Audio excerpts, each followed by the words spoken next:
Assalamualaikum warahmatullahi wabarakatuh.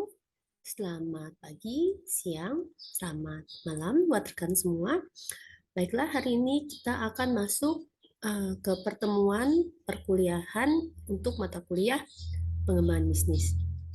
Pada pertemuan kali ini, kita akan membahas tentang brand dan branding.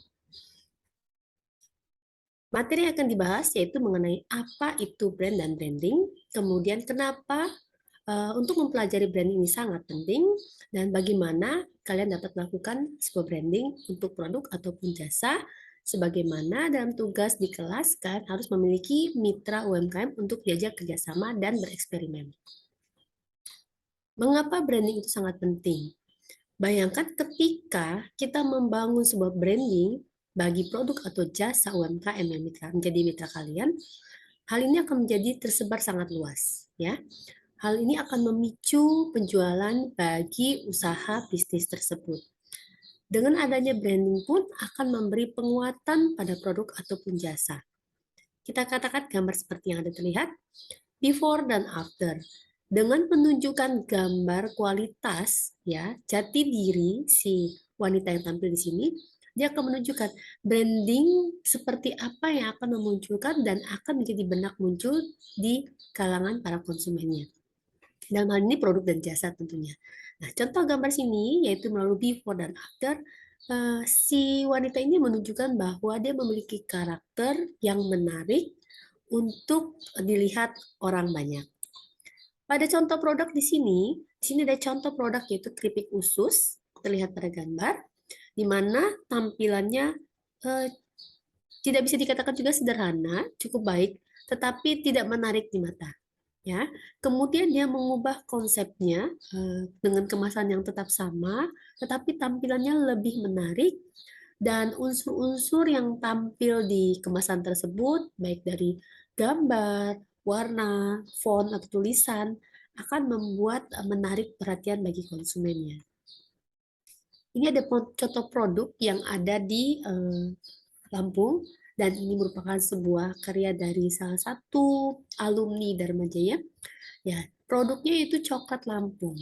Ya, awal-awal ketika dia mendirikan usaha ini dia memiliki kemasan yang standar dengan stiker, tempelan dan lain sebagainya. Kemudian untuk lebih mengenalkan produknya, dia mengubahnya membuat sebuah kemasan yang baru dan brand apa juga yang ditampilkan dari produknya. Di sini dikatakan coklat Lampung, memang untuk mengenalkan dari asli daerah Lampungnya. Kemudian menambahkan sebuah tagline. Ada tulisan pahitnya beneran. Karena yang namanya coklat itu akan sedikit lebih nikmat ketika ada rasa pahit-pahitnya. Tidak hanya sekedar manis. Dan ini memunculkan branding bagi produknya bahwa coklat yang dibuat adalah coklat asli yang ada pahit-pahitnya. Kemudian apa bedanya brand dan logo? Brand atau branding is not a logo, ya. Tidak hanya sekedar gambar tampilan dalam sebuah produk atau jasa yang kita sering sebutnya sebagai logo. Dalam sebuah brand advance metodologi, ya, di sini ada menggambarkan bahwa ada perbedaan antara brand dan logo tersebut yang bisa kalian simak nanti download materinya. Kemudian logo biasanya sebagian dari brandingnya, satu dari per 42 bagian dari branding yang dimiliki suatu produk atau jasa. Kita katakan coffee ingredientnya. Coffee ya memiliki unsur-unsur creamer. Kemudian ada unsur-unsur apa lagi yang bisa dicantumkan dalam produk suatu kopi. Ya, kopi termasuk misalnya kopi robusta atau misalnya kopi arabica. Ya, ada lagi yang lain. Unsur ingredient dari kopi pun sekian persennya mungkin ada gulanya, takarannya, latte dan lain sebagainya. Nah, untuk produk atau jasa, produk khususnya kopi yang akan dimunculkan branding apa pada kopi tersebut. Kopi robusta dari Lampung misalnya, atau kopi yang biasa diminati anak-anak muda baik kalangan pria dan maupun wanita yang mungkin tidak kental sekali kopinya, misalnya kopi dengan varian rasa dan lain sebagainya ya. Nah, ini sebagian dari branding yang diangkat. Tadi dikatakan bahwa branding tidak hanya sekedar dari logo, tetapi juga apa yang mau dimunculkan dari sebuah produk atau jasa, sehingga ini menjadi hal yang menarik buat si konsumen. Jadi brand atau brandingnya apa? Nah, bisa dikatakan brand is a name, term, design, symbol, or other feature. Ya, that distinguishes an organization or product from its rival in the eyes of the customer. Jadi ada nama, ada desain, ada simbol yang dimunculkan oleh si pengusaha tersebut. Sehingga ini menjadi remind bagi para customer-customernya. Kita bisa lihat sini dengan hanya gambar saja, ya, tanpa adanya tulisan bahwa ini adalah gambar Apple tentu saja, tapi kita mengenalnya dengan produk Apple. Kemudian Samsung dengan tulisannya, dia menambahkan tulisan Samsung. Produknya seperti iPhone, ya, kita tahu ini dia dari mana, produksi mana. Kemudian seperti ada lagi dengan produk-produk yang serupanya ada Oppo, Vivo, dan Xiaomi. Nah, ini penguatan gambar pada logo-logo yang dimunculkan oleh masing-masing produknya.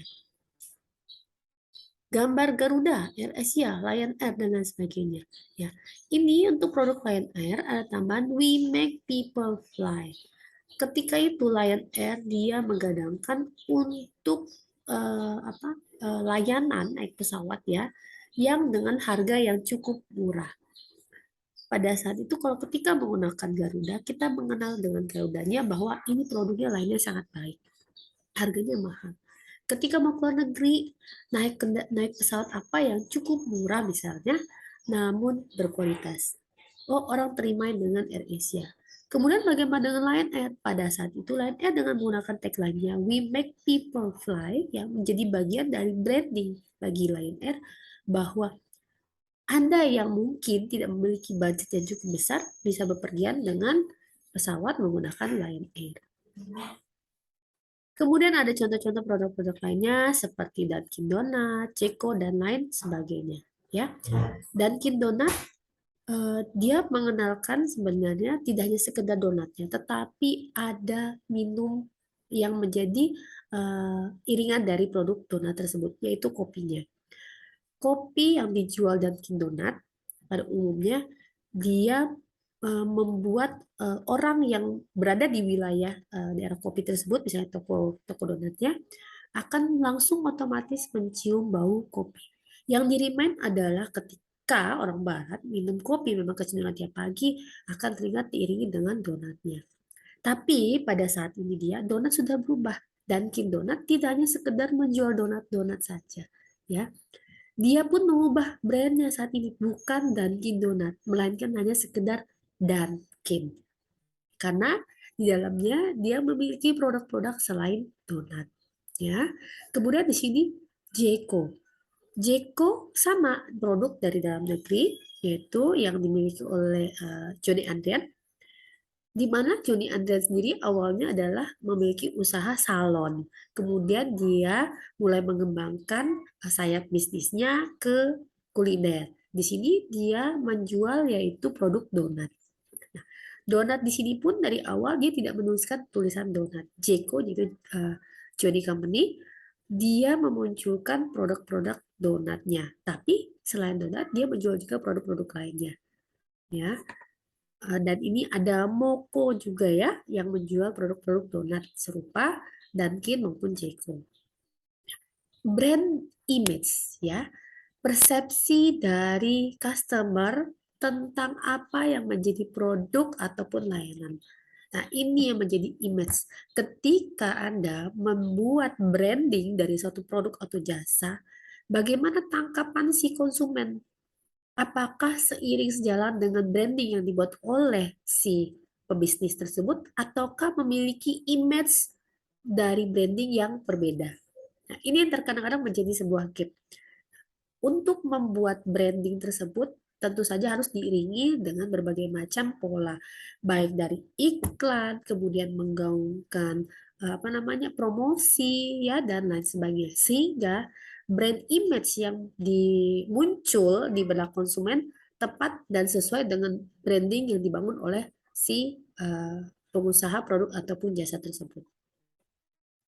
Di sini menjadi alasan kenapa branding itu harus dilakukan untuk recognize, mengenalkan ya, kemudian membuat perbedaan antara produk yang satu atau jasa yang satu dengan jasa dan produk lainnya ya. Kemudian melakukan sebuah interaksi ya agar bisa terhubung dengan konsumennya sehingga konsumen tersebut akan melakukan pembelian pemesanan produk dan menjadi loyal terhadap barang ataupun jasa tersebut. Kita mungkin bisa melihat contoh-contoh bagi beberapa konsumen yang, oh misalnya dia ini lokal branded banget, misalnya berarti menggunakan produk-produk yang lokal. Di balik itu, lokal branded yang dipilih misalnya seperti apa? Dia mengenakan outfit seperti apa? Ya, outfit contohkan misalnya Erigo dari ujung atas sampai ujung bawah gitu. Oh dia Erigo branded misalnya seperti itu. Ya, itu menjadi unsur bahwa si customer tersebut loyal terhadap merek tersebut. Kemudian, good branding means increasing revenue. Ya, hal yang baik dilakukan oleh branding bisa dapat meningkatkan pendapatan bagi si pebisnis tersebut. Ya, kenapa tadi memorable? Yang membuat yang harus membuat si konsumen ingat akan branding maupun desain nama dari si produk ataupun jasa.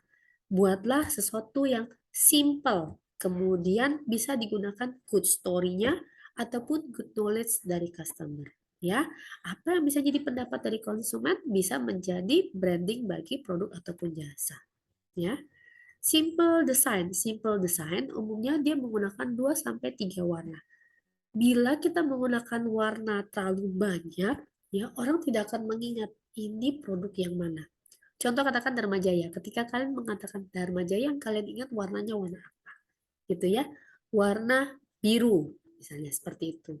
Ketika kalian mengatakan kampus Unila, warnanya apa cenderungnya? Warna hijau. Terlihat dari semua unsur branding ada di dalamnya, baik pada logo maupun misalnya pakaian alma maternya. Ya, karena itu dia untuk membuat simpel sebuah desain dan agar diingat tidak banyak bermain warna. Ya, maksimal sekitar 3 warna dengan intensitas color yang serupa. Kita lihat di sini gambar McD ya. It's so simple ya. Dengan kata M warna kuning dan dasar background merah, orang akan mengingat, oh ini adalah McD. Ya, gitu. Ketika kalian melihat bentuk botolnya seperti ini, kira-kira ini soft drink yang mana? Bisakah Anda menebaknya? Ya, ini saja terlihat bahwa ini adalah produk Coca-Cola. Karena memang di awal produknya memiliki botol yang seperti ini. Kemudian good story. Kira-kira cerita apa yang bisa dibangun bagi si produk ataupun jasa? Ya, Ibu ambil contoh ada beberapa produk misalnya seperti Coca-Cola tadi kita katakan Coca-Cola ya. Coca-Cola uh, open your Coke ya and makes you happy ya. Ada good story yang diambil dengan tagline seperti itu. Jadi ketika orang barat dulu mencicipi, awal pertama kali mencicipi minuman bersoda, mereka terkejut ya. Mereka terkejut rasanya manis-manis dan cukup menggelitik dan ini membuat mereka tertawa. Nah, itu menjadi sebuah tagline bagi si produk Coca-Cola. Open your account and makes you happy. Ya, karena itu iklan Coca-Cola tidak ada yang suram. Semua iklan Coca-Cola itu suasananya sangat ceria, ya, tertawa. Maka pada saat era COVID waktu itu, pandemi COVID, Coca-Cola hampir tidak memunculkan sama sekali iklannya. Kenapa? Karena akan berbenturan dengan branding yang dibangun oleh si Coca-Cola. Pada saat orang banyak mengalami kesusahan karena pandemi, ya, eh, maka tiba-tiba muncul iklan Coca-Cola yang suasananya membuat tertawa dan lain sebagainya. Itu sangat tidak etis sehingga pada saat itu Coca-Cola sama sekali tidak memunculkan iklan-iklannya ya karena bertentangan dengan brand dari si Coca-Cola itu sendiri. Ya. Kemudian good knowledge of customer ya dengan mendengarkan apa sih pesan-pesan yang disampaikan oleh si customer tersebut terhadap merek yang dimiliki produk atau jasa ya. kita bisa membuat mereka mememorikan, ya, kemudian kita bisa membuat apa yang menjadi keinginan bagi si customer, dan itu bisa kita angkat menjadi sebuah brand. This might be memorable to them. Good and innovative design, dribble social media link, reference to freelance work, good looking mobile version of website, dan lain sebagainya. Semua dimunculkan unsur-unsur dari branding tersebut. Ya. Asumsikan you can build a memorable brand if you don't know what memorable for your customer, ya. Bayangkan, ya, ketika tidak bisa membuat memori tadi dari produk atau jasa tersebut di ingatan konsumen, maka hal ini akan membuat produk tersebut tidak aware di kalangan konsumennya. Oke? Baik. Di sini selanjutnya, how do you know your customer? Bisa dengan cara tadi, lakukan interview, studi apa yang menjadi minat dari para customer terhadap brand atau produk kita, kemudian studi juga dengan kompetitor-kompetitornya. Demikian penjelasan dari materi hari ini. Selanjutnya, silakan Anda menyimak di e-learning, dan di sana ada tugas. Ibu akhiri, terima kasih banyak. Wassalamualaikum warahmatullahi wabarakatuh.